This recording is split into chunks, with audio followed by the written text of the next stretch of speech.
Hello guys, good morning guys. Naata karon rin guys kay atong repair ning atong alad guys no, simintos-minto sa tagamay guys ba kay para kuan kay na may bakten nga gihatag ni mama. May na lang ni kalingawan ko ni pasaw-pasaw kay kuan, may na lang ni og kuan ko no pohon kanang himo ning butakal. Butakal pud ng butakal. So na si Andre guys, akong body guys, Junior guys. Kasama natin ngayon guys. Shout out sa mga taga Manila. Galing pa itong Bicol guys. Bitaw na gi-hire gyud na akong toyo guys.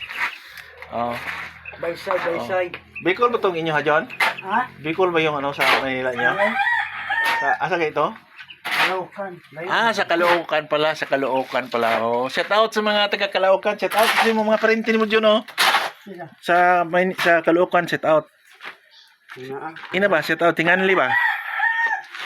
Kisa to? Suon. Inganli ba? Set out dia. Set out sa inyo dyan. Mga Tagalog. Mahiya siya guys. Mahiyain talaga si Junior guys. Okay. Naghanag. Sir, naglalahugay po kami dito. Nagmamasa.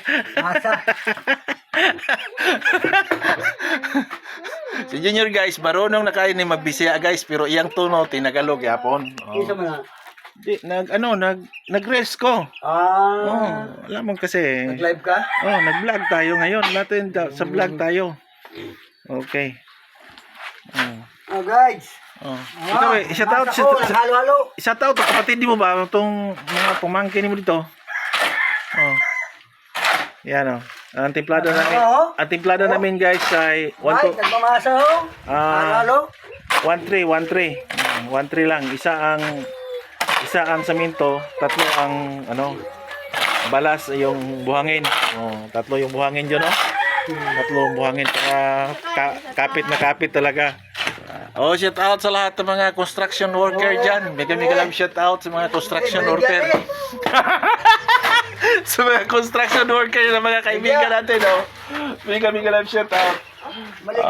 Okay. Sa mga gustong magkaroon ng mga part dito, mga surplus na marami po tayong surplus.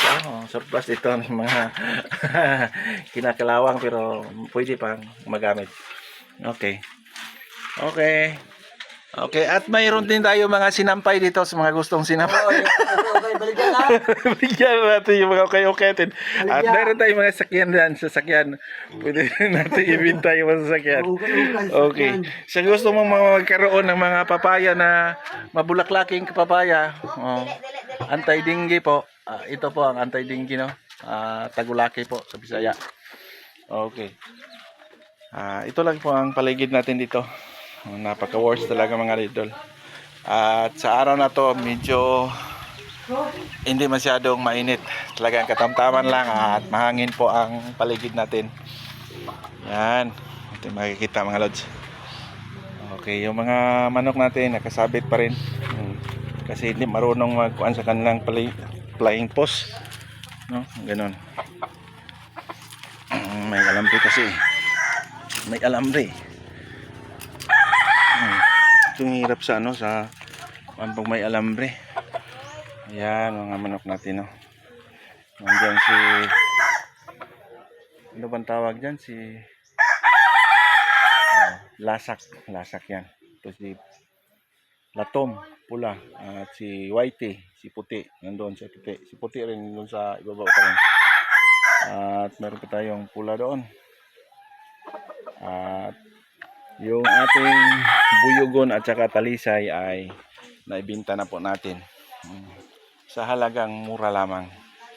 Okay, sa mga ka-construction natin dyan at ka-workers, at ito po ang ating ginawa kahapon ni John. Nagpapalit po tayo ng bubong ng ating CR. Yung CR natin nakakabit lang dito sa bahay pero nasisira yun sa Odette. So, marami pa talaga tayong dapat gawin mga idol. Pero budget lang ang kulang. Kaya sa panahon ngayon na masyadong crisis at mahirap talaga hanapin ang pera dahil sa mga bilihin natin na masyadong mahal. Kaya ang ating masasabi ko lang, pray lang po tayo at tuloy ang sikap. At huwag kalimutang magpasalamat lagi sa ating kung may kapal. God bless everyone. Bye bye.